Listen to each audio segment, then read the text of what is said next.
Раньше слово «кейс» ассоциировалось с металлическим чемоданом для денег. Сегодня это популярное слово из мира бизнеса и маркетинга к чемодану отношения не имеет, хотя напрямую и связано с деньгами. Ведь кейс — это мощный инструмент маркетинга, который можно и нужно использовать для увеличения продаж. Этот инструмент напрямую влияет на решение покупки. Главное отличие кейса от обычной истории успеха — честно показать весь путь от точки А к точке Б. То, с чего вы начинали. Продавала халаты, продавала пакеты, продавала обувь, сумки, яблоки. У меня было 18 кредитов, и я не знала уже, чем их отдавать.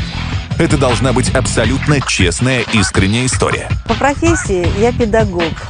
25 лет отдала любимой профессии. Расскажите о всех трудностях, которые встречались вам на пути, и как вы их преодолели. Спонсор объявил о том, что он уходит из проекта.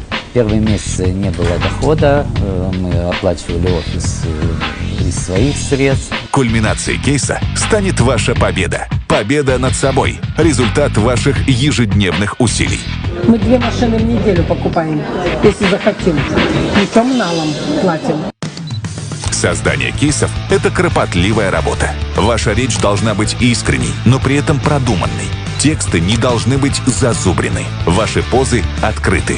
Локации подобраны со смыслом. Сюжетная линия не должна быть навязчивой и не должна прерываться. Маленькая 5-минутная история — это целый фильм, который в будущем возьмет на себя часть вашей работы.